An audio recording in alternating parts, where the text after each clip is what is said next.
So this talk, the thing we're going to talk about is going to have a lot of overlap with what Bertrand just talked about.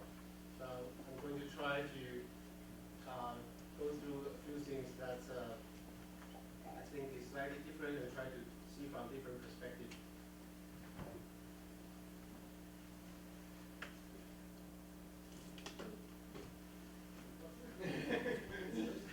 Yeah, it's basically to remind that we're going to show what we've made for the VLC and what we had to do to switch to the real robots. So that's going to be like the main purpose of this talk. So this is the IHMC's control framework. Again, we have this high-level controller and quadratic problem solver. And one here we get the accelerations, and then use inverse stylus calculator to go from accelerations to torque, eventually on a robot. So starting from, this is the structure we use for the VRC. So in this case, since the gazebo simulator takes torque as input, so we don't have to worry about how to apply torque on a robot. And later on, when we talk about real robot, we're going to introduce how we and low-level controller that translate torque into commands that control a hydraulic robot. And to start with, I'm going to talk about the quadratic program solver again. So the idea of this kind of hierarchical control framework is since in the competition, we know some problems are very difficult for a machine to handle automatically, such as deciding where to put a foot. So for those problems, we need human to provide input for robots. But for low-level things that happen instantaneously, like maintaining balance and then also swing the foot or reaching an object, we try to get computer or algorithm to deal with those instantaneously. So this shows the kind of the control loop rate of these controllers at different levels. And pattern the robot that low-level control loop run as 1 kilohertz, and higher level like the quadratic QP solver runs at 166 hertz. That's like 6-fold increase. And at the high level, which is the high level controller that talks with human operator, that runs at in a matter of seconds, because that's the speed you can click your mouse to give input to your system. So the QP solver kind of sit in between the slowest things interface with human and the fast loops that talk with robots. So yes, for QP solver in general, we expect to put in constraints, or in other words, we say desires. As constraint sounds to be hard. Desire is more like a soft constraints. We can only put in constraints that happens within a matter of a few milliseconds. This is kind of contrast to people who do trajectory planning. You can kind of put cost functions in much long-term future. Here we can only do things at QP solver level. We do things at higher frequency. So you can put things like maintaining balance or try to move your arm closer to an object. But for things like standing on a rock now, that's not possible because you can't expect your robot to jump to a rock in the next instant. So the idea is we try to push this type of long-term goal to high-level solver. So for the high-level solver, we'll basically say, hey, I want your arm to move in this way, and that kind of generate a trajectory of sub-goals to be realized by the QP solver. So again, since the QP solver has to move really fast, we try to make the optimization problem as simple as possible. That's why we choose quadratic programming rather than semi-definite programming or even harder. So under this kind of constraint and the fast computation criteria, we kind of have to go down to basically can only handle quadratic objective function, and all the constraints or desires has to be in the form of linear constraints. So basically, anything you can think about the constraint as long as you can convert into a linear form this relationship to acceleration. Because in our QP, the solution is v dot, which is the acceleration.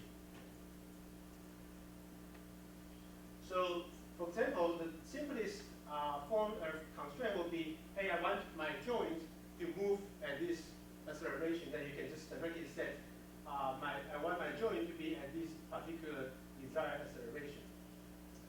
And with Jacobian matrix, you are able to translate or this kind of desire from not just in global coordinate, also to any kind of coordinate system.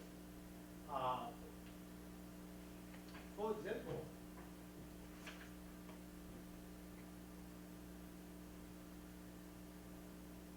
okay, and in addition to acceleration, we can also work with velocity or position goals. But in order to create a linear link, we basically use a PD controller that has a gain in position velocity that eventually reach acceleration. So the bottom line here is, if you can create constraints that's linear in the terms of acceleration, then this solver can handle it. So, for example, just to reiterate, for a robot, in this case, you try to, well, on the right hand, you try to reach an object. This is a spatial constraint. So you need a Jacobian to convert that spatial constraint into joint space acceleration. And if our robot wants to scratch the head, in this case, this is a constraint but between the head and the hand. So in this case, you need a Jacobian between these two reference frames. Because this kind of, if you use we kind of run into a problem when we were in the DRC trials. Initially, we had a inverse kinematic, you say the robot trying to reach an object. Initially, we had a inverse kinematic solver first figure out the trajectory where to put an arm in. And you think, okay, now I'm just going to send out these joint angle trajectories and let the robot reach it, and hopefully it will reach an object. But what happens is, once the robot executes a command, all the joint angles goes to the particular location, the robot basically rebalance itself. So your hand actually moves away from object. And the problem is, if you are, for this particular case, the right constraint is to say, I want my end effector to be as close as possible to the object in the world coordinate.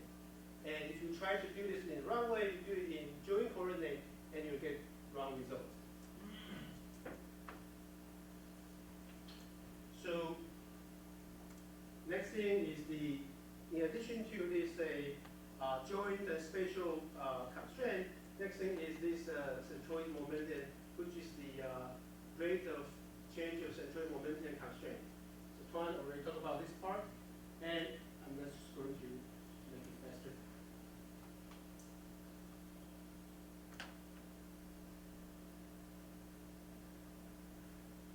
So this is a video shown in our simulator showing how a robot tried to track the change of centroid momentum rate constraint.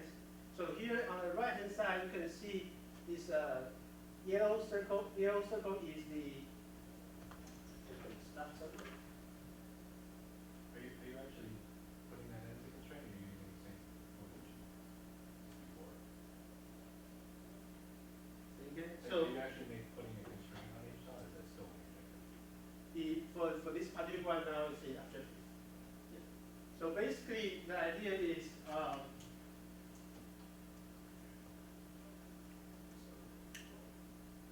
yeah. So basically, this shows the case we were kind of controlling the centroid momentum such that I always push the current ICP point to the desired ICP point. And in this video, we're kind of moving the desired around, and on a robot, you'll see basically trying to move its ICP around and move its body around. That's what's happening here.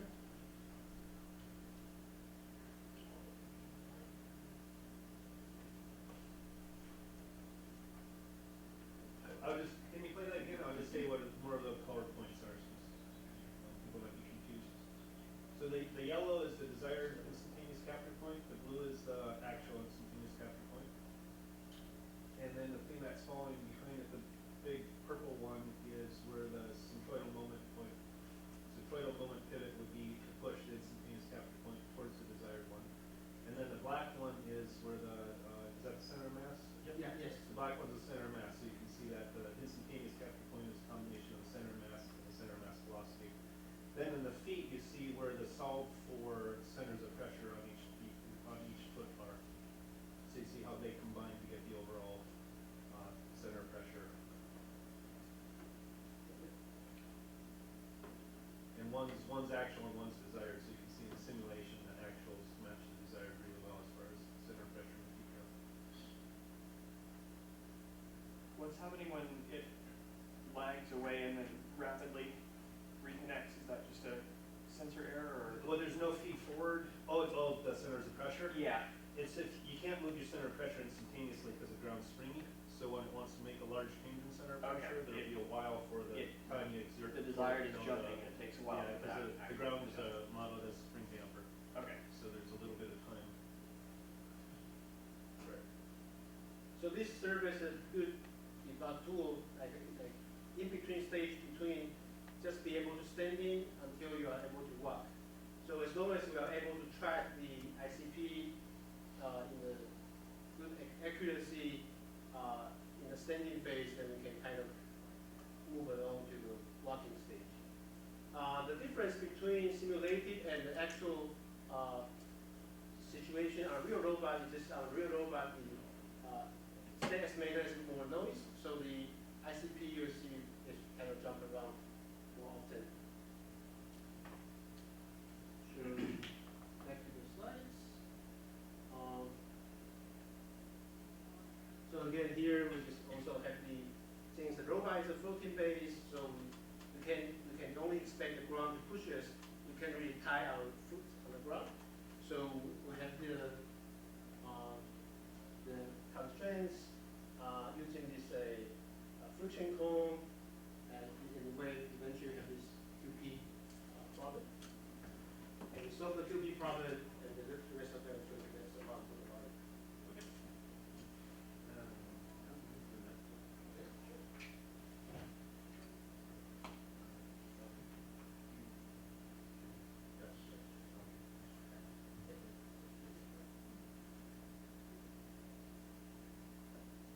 Hello.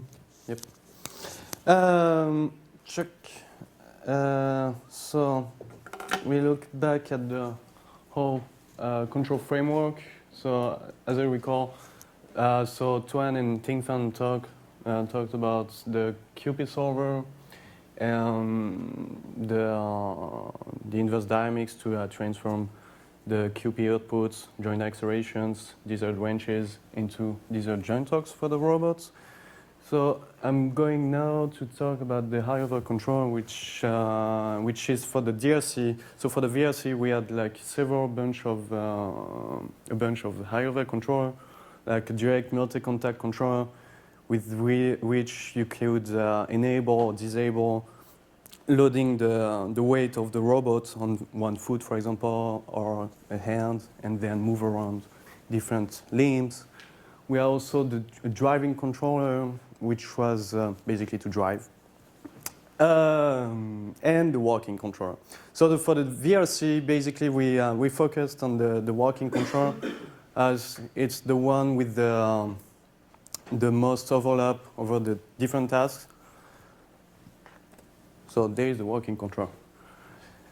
So the idea is you get operator instructions. So there are footsteps, hand positions, stuff like that.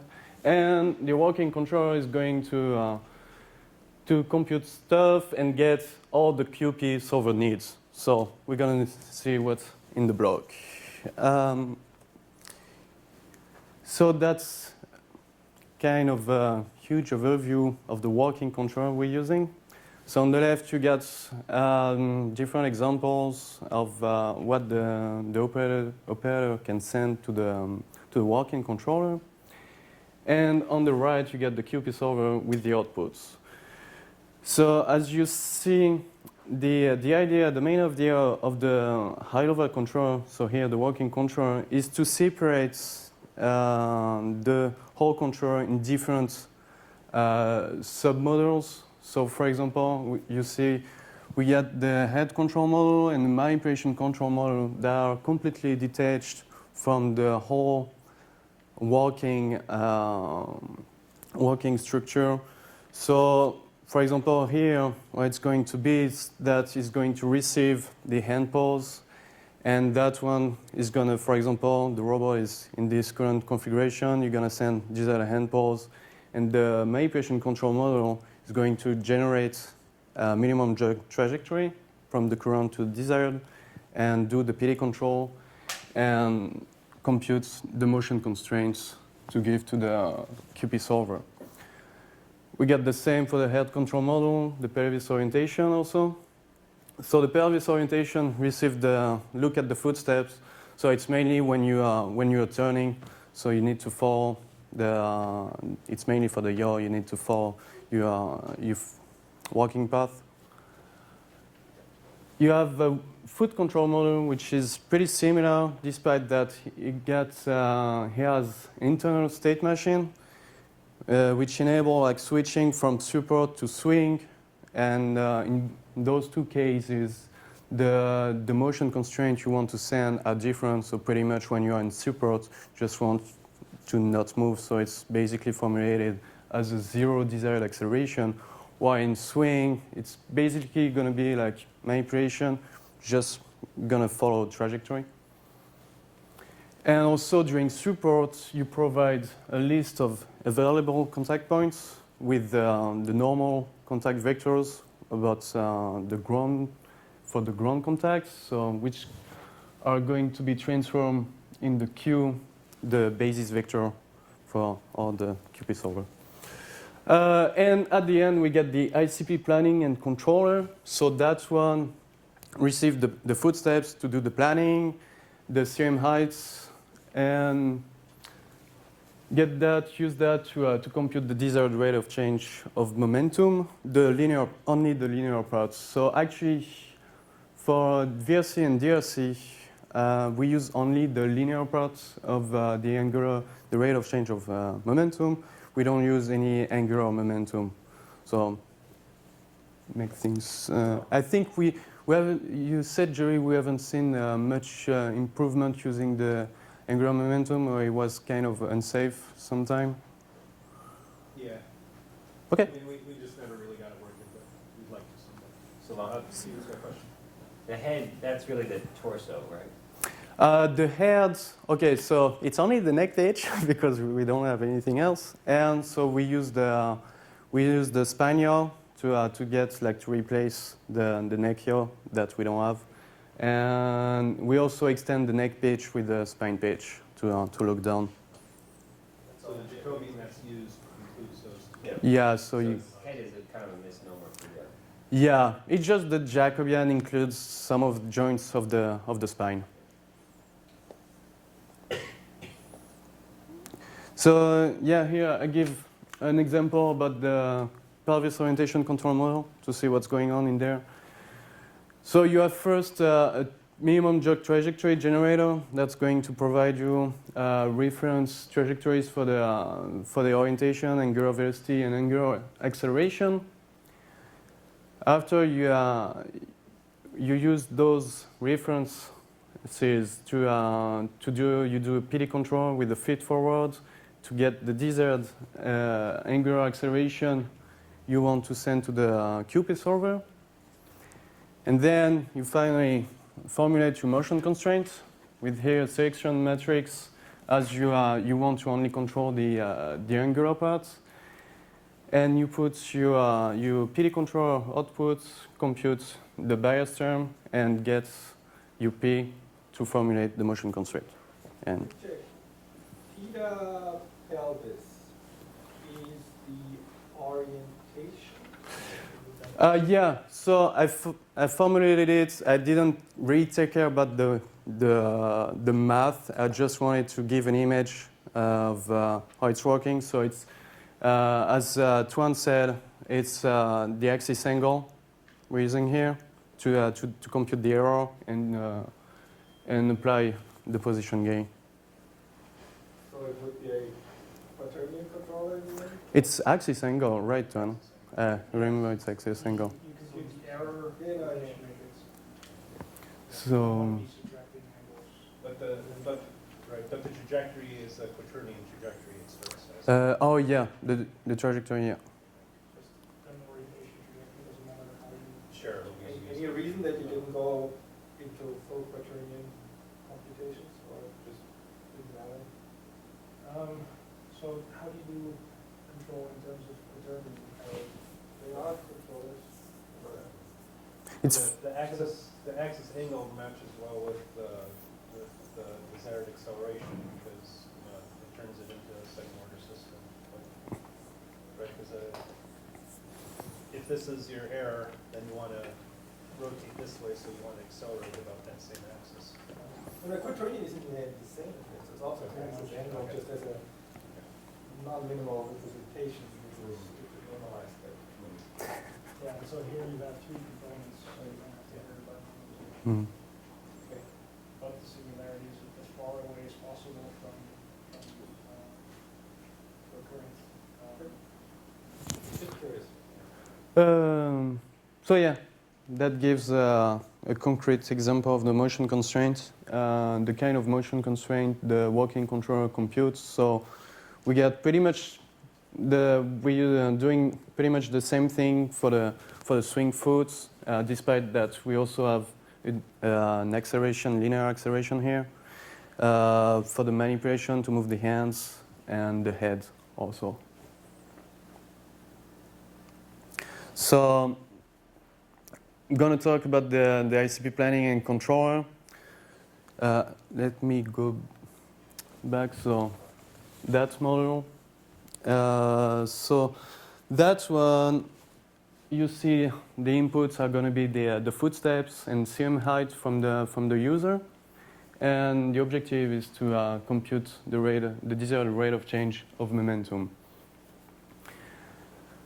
So we first got ICP planning, which gonna give us reference trajectory of the ICP controller, that going to compute the desired CMP, and from that, and using the desired acceleration, that's a double dot, no more.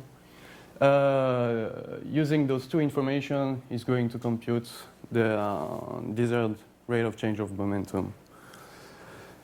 We have, we get height trajectory generator. So in our capturability-based balance controller, we're assuming a constant height. However, we still move a bit the CM height of the robot during walking, especially to lower the body at the end of a single support, and to pretty much to avoid. It was primarily to avoid singularities and to be able to do longer steps. And even if it doesn't match anymore the original assumption of walking at constant height, it's still working pretty well. So yeah, Tuan already introduced the ICP, so I'm just going to go through pretty quickly. So here what we're assuming is that we model the robot as point mass, so we get the CMP at the COP.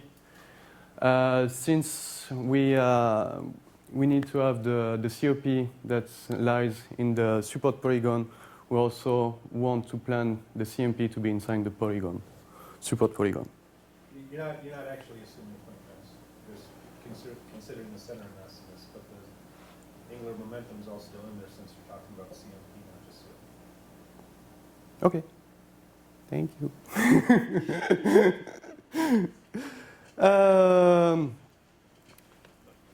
Okay, so you get the relation between the ICP and the position. So now there is more fancy. There is a whole 3D theory on the ICP that Johannes I think the paper should be in the list. Johannes worked on, and it's way more fancy, but that one is pretty easy to present, so I keep talking. I'll talk about that one. So we see the relation between the ICP and the center of mass, position, and velocity. So as I recall, the ICP is the points. So here projected on the ground where you want to step on to come to a stop. So we have that relation, and the nice thing is that we have that dynamics for a constant height, and the nice thing is that we have a first order system, and which is going to be pretty useful for the controller, the ICP controller.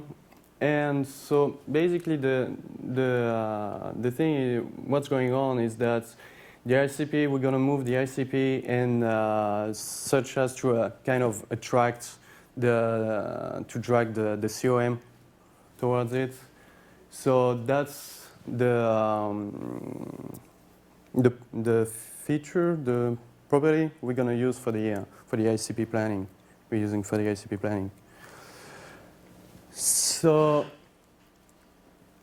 that's the paper I was talking about, three-dimensional ICP planning and control, which is an extension of what I'm talking about right now. So basically what we do for the planning is that the controller receives several footsteps. You can look at, for example, in the robot in current state is there, and it's going to see the next footsteps. And by first putting the desired CMP, so in that example, we want the CMP to lie below the ankle at any moment during the single support. And so from that, we're going to plan the ICP trajectory, where that distance pretty much is pretty much implied by the swing time. So the slower you walk, the closer that point gets to that one. And so by recursion, you compute your whole ICP trajectory, and which gonna gives you like a desired ICP position and velocity at any time. And those are gonna be used in the ICP controller. So we do a proportional controller with the feed forward on velocity, and which is going to give us the desired CMP. And I forgot something. And here we're going to be able to compute our desired rate of change of momentum, the linear part, and we're done with that one. So, yeah, just again, the overview. So we talked about the planning from the footsteps, CM height, and we can give the desired rate of change of momentum, and from which we're going to be able to compute the objective to give to the QP solver. So,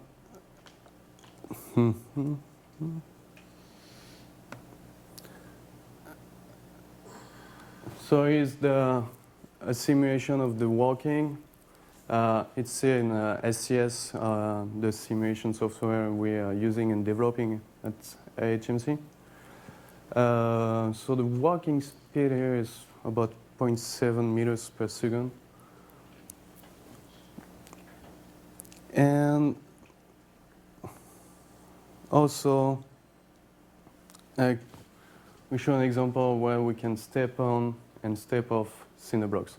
For that one, we're not using the torque limits of Atlas. I think we made it in Sim once, but it's pretty challenging, especially because of the knee that is really, really weak.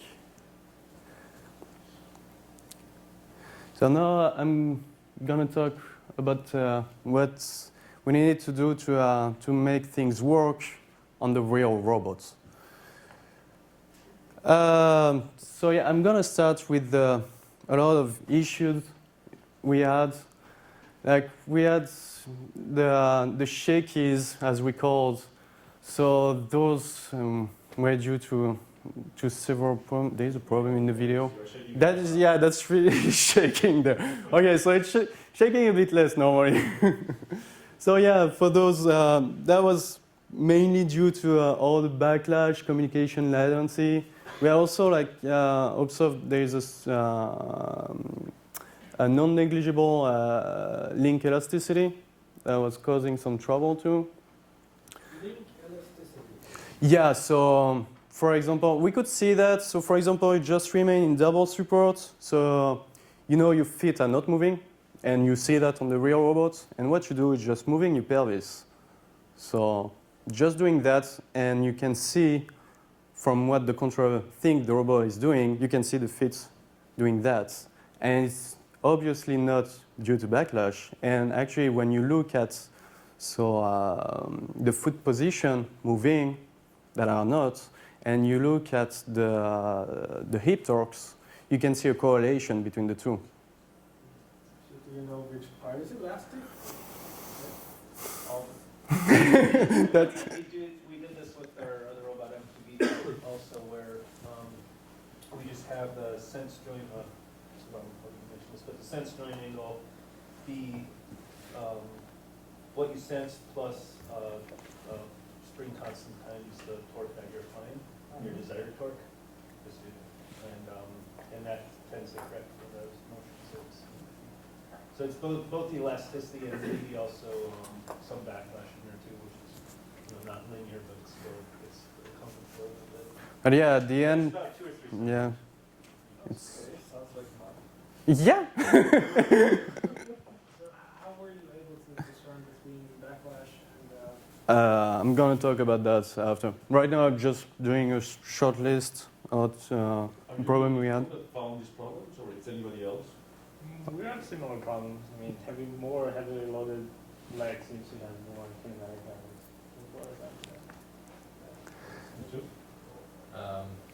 As I'll show, we haven't really had the opportunity to observe that. So, is your commanded torque profile really like getting that? Are you really commanding torques like that? Actually, when you enter in a state of shaking, let's say, so it's basically high frequency oscillations, and your high level control is asking for that, and it's trying to amplify that. So what we find useful is, in some way penalize changes, whatever you expect. That's, yeah. We did have high frequency oscillations when we first did, so that's the reason we had an extra term on torque data and stuff like that. Yeah, we spent a long time. I have a slide on that after. I'll talk about that. We also, so back to the issues we met, we also huge amount of foot slipping. So in sim, pretty much once you are in support, your foot isn't gonna move most of the time. But on the robot, as we see here, the foot is quite slipping. And so the whole balance controller is kind of screwed up because it wants to put the ICP at the previous location of the foot, but still it slipped. It's basically putting the center of mass outside of the foot. So what we made, we used a lot the simulation, tried to do test cases. So for example, here in simulation, we made test cases with the foot slipping and trying to, we robustified the control for that. So now the control knows when the foot is slipping. And so after we check that on the robot, and we see that one I think is slipping a lot, yeah, and now it's fine. So we used a lot that process. Oil on the floor? That's just naturally. So I initially had this similar problem as well. The landing foot was slipped. Mm. think the hack I came up to is because I can explicitly control how much weight I put on each foot. I think the eventual solution I had was to put, let's say, 20% of the weight on the foot, even though most of the weight is still on the discipline. For us, the main problem was that from the moment you have your touchdown, even if you're not putting weight on it. So little weight on it, it slips all the time. And the problem was basically that the balance controller was assuming that the foot wasn't sleeping. Right. And so was basically doing a wrong plan, like a plan that's going to fail. So what I'm trying to advocate is if you have control of everything, you can say, okay, put more weight on the landing foot, even though you're sending. Oh, okay. I think we tried that, but we went through so many programs. Yeah. Yeah, at some point, I don't know for you guys, but at some point we had our IMU, I think it was broken, so we had a nice drift for the air angle. And so when you're walking, it's fine. The state estimator is drifting, but it's fine. The problem was like when you're doing some manipulation that takes some long time and you're staying in double support, like the robot thinks it's just turning. And when you try to take the first footstep, it just go crazy and it falls. So we had fun, same thing. We made the test cases with the real robots. So we made a drift compensator for that and tested it on the robot. A stiction. So we had to explore different kind of control. So many times we had the stick slip motion, the stop and go motion, and like poor accuracy, poor motion tracking. And we finally got a nice control, like performing a good motion tracking, but with higher impedance, way less compliant. I think that one is not compliant at all. Okay, so yeah, we call that one. So before it was that for the virtual robots, and so after implementing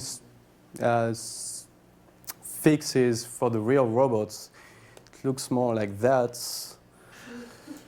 So basically, that one was nearly inexistent during the VRC, sensor processing, all filtering and stuff. I think it was pretty much noiseless. We had to create a new state estimator for the robots. State estimator, just the entire state of the robot? That one is you just read the joint angles to get the internal configuration, and you do an estimation on the pelvis global state. So that's in the state estimator. Not joint angles. Yeah, just trust the joint angle sense. Yeah. So yeah, the low level control. So to transform these are joint torques into actuator currents. And those two, they're not really nice, but we still need those. That one to get, these are joint velocities, and it's just for the arm joint, which are really bad. We had to compute the desert joint angles and to handle that in the low-level controller. This means you are not happy with joint velocities obtained by numerical differentiation? So that one, basically, since you just integrate the joint acceleration, we're doing something with the measured velocity, so it doesn't get too crazy, I think. Yeah, so you're thinking of sensing. So for sensing, we just numerically differentiate joint velocities with a little bit of filtering and backlash compensation. Sorry, yeah. The integrator there is to fight through the stiction. So again, we're fighting that the robot's stiff by making it stiffer, by just integrating the desired accelerations and then leading them off towards the actual velocity. Just wanted to say that there's the output where there is the leaky part. Yeah, the leaky part isn't being shown there, but leak it off towards what the actual velocities are. Okay. and then try to use the small scheme that actually makes it work. And like,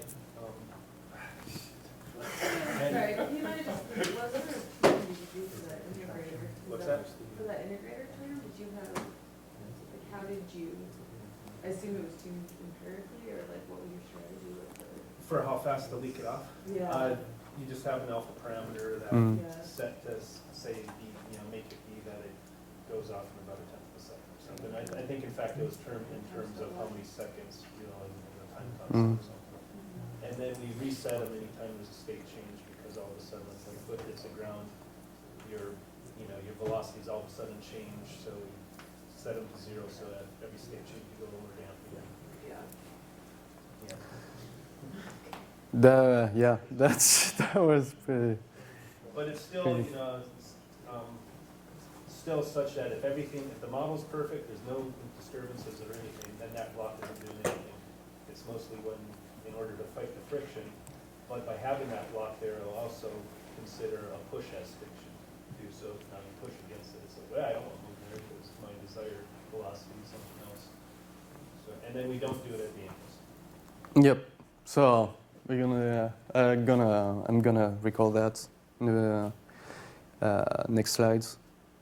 So okay, the first new block was sensor processing. So we did like simple low pass filters to reduce the sensor noise. So for the link elasticity, we processed the the passive joint angles, and we had like a stiffness term.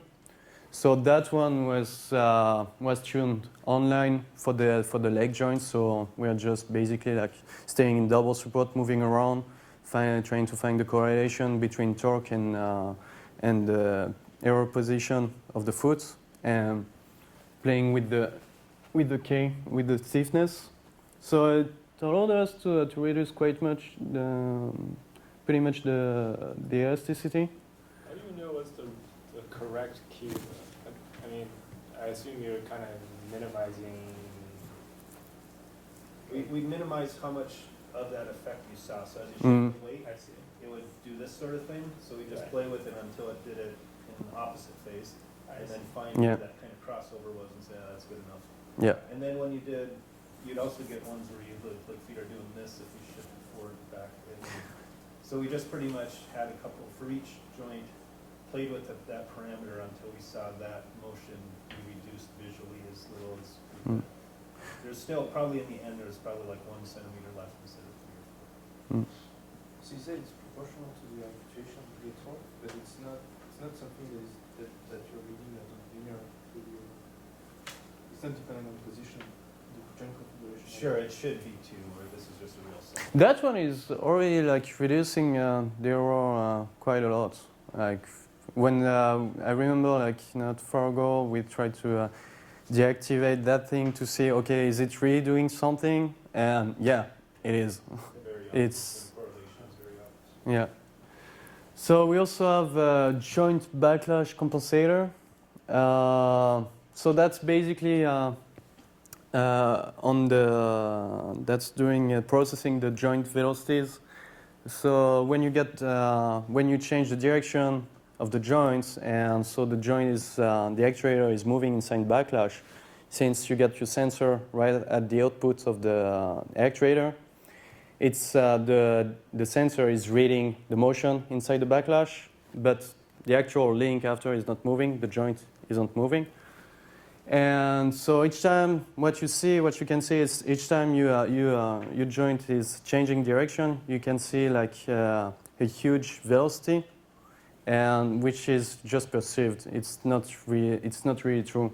So what we do is that each time we see that the joint velocity is crossing 0, so you're changing direction. So you enter in a slope state, in which basically you take your raw input and you multiply that by by a scalar that linearly grows from 0 to 1 along a short amount of time. So here it was 0.03 seconds, that dt. So during when you change direction, during 0.033 seconds, you just reduce the rate joint velocity. The T0 came from where? So the T0, it's each time you join cross, Oh, when you you're change crossing, direction, yeah. your T0 equal T. So, Pretty much low pass finite So, differences. yeah. But where the finite difference, you take only a percentage of the finite difference and let that grow to 1 over these 30 milliseconds as long as you go in the same direction. It's a trick we've also used with encoders where we don't have good resolution. Anytime you see that you change directions, then either ignore the first tick or just wait a while before you start differencing ticks again. So This worked really well. This is what Yeah. got machines. yeah, most of it. So yeah, we use that a lot. So we use that in the sensor processing, but also in the state estimator when you use kinematics data to figure out the pelvis position. So that works pretty well. Do you guys have an idea of what Boston Dynamics does for sensor processing? Because you could have I taken what they do already. We don't know. We don't have access to the source, but it seems like it's finite differences with the low pass filter when you kind of do the same. Because they also give us the raw positions, and if you do the same thing, the velocities look pretty similar. What did you guys use for alpha? For alpha, it's just generally we use the low pass filters at 16 hertz. So alpha is computed to get a 16 hertz break frequency. So that was the general break frequency we found to be working pretty well.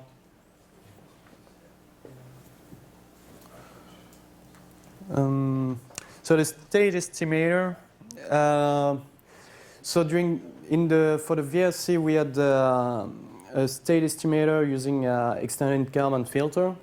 And when we started to work on the robots, when we implemented the whole control architecture on the robots, so at the beginning it was really not working. And at some points we saw that the state estimator was creating feedback instabilities in the control.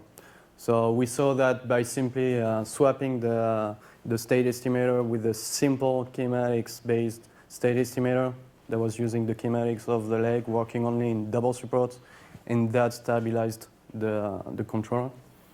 So then, instead of trying to fix the VSC state estimator, we built a new one dedicated for Atlas. So basically, we started from the kinematics-based state estimator, and with the test and debugging process, we improved the state estimator. So yeah, the main features is that for the orientation and angular velocity of the pelvis, we simply trust JMU. So that was the original plan that worked for a while. After, for the pelvis position and linear velocity, so we used the kinematics of the leg, and we also used the acceleration measurement from the IMU, and we fused that together. So at the end, when your pelvis is moving fast, you're more trusting the IMU, so you reduce the effect of backlash in the state estimator. And when you're moving slowly or you're static, you trust the kinematics, so you don't have the problem of the drift due to the double integration.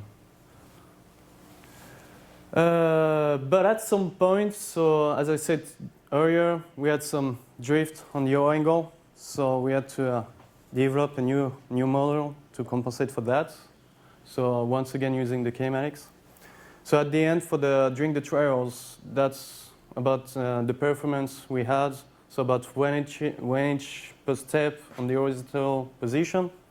So each time you take a step, you get plus minus 1 inch drift, and about 0.2 inch along the vertical. So that was pretty much sufficient for almost all the tasks. For the walking, that made us walk pretty slow, so only take 2 steps at a time, refresh the whole data, and then you can take this two next steps. So, yeah. So for the working control, so yeah, we called the chatter shakies. I think we also gave it rumbling. We gave it like so many names. We've fought those like for such a long time, and sometimes I think it's still appearing. So the first thing was simply to reduce the PD control gains, and actually we saw that we could reduce a lot the damping because compared to the simulation, like Atlas has a lot of passive damping. And also, if you get a damping gain that's kind of too high, it's definitely going to create a shaky, high-frequency oscillations. That seems counterintuitive to me. Sorry? That seems counterintuitive, unless I'm... Because of the back... we think it's because mainly of the backlash. So you get your perception of the joint velocities not exact. So you can even, because of the backlash, you can read like important velocities, and so your damping gain, your damping part of the controller is going to try to compensate for that. But on top of the backlash, you get the communication latency. Okay. So all that, so you're reacting like kind of too late. Meanwhile, your joint is basically moving the other way, and the controller is not. So something that should be slowing you down is once it starts oscillating, giving you a Yeah, so, and that's crazy. And sensor noise, I think, even if you don't have backlash. Yeah. Sensor noise mostly because you have a cutoff frequency of and that cutoff frequency prevents you to do proper positive feedback. Besides backlash, the sensor were giving like pretty good measurement. Yeah. But you're using a low-pass filter. Oh yeah, but include that in the whole communication latency. The transfer function, the low-pass filter, and you analyze the stability of the transfer function. Just with the velocity, it's gonna get, it's gonna limit very much your gains. And yeah, the other thing was to impose a maximum acceleration and maximum jerk to every motion constraint. So that one, so what it's allowed is that when the robot is entering in a mode of chatter, so it starts vibrating, and limiting the maximum acceleration and maximum jerk is going to limit the amplitude of those oscillations. So you can sort of contain the chatter. Like the robot can still keep going even with those oscillations.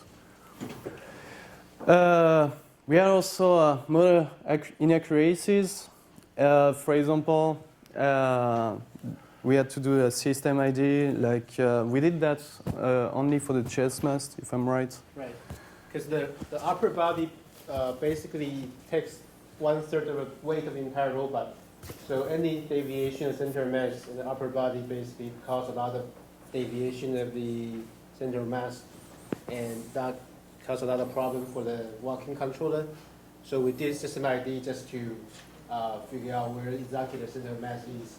And from the data, initially have the error about like 4 centimeters, then we can get it down to 1 centimeter. What did you do society do? So we don't have any external instrument, so just using the force plate on the foot of the robot.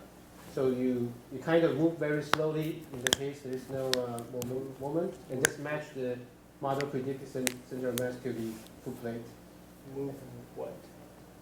Just move the torso around so that you can project the center of mass from different joint angle. Just the back joint? Yeah, just the back joint and the left and right, and the hip joint as well.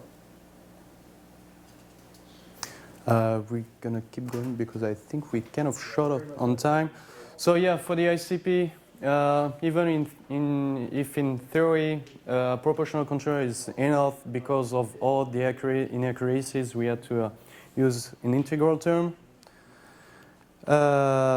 We got the low level control. So at the end, so it's basically a hybrid control, which you can select to do a torque control, a control on the joint torques, on joint velocities, and or joint position.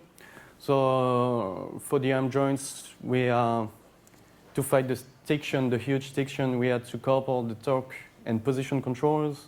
And while for the other joints, we used the torque plus velocity. So that one at the end is pretty rigid. That one is a bit less rigid, but still high impedance control. But as for CMU, for the two-button call, we did only torque control.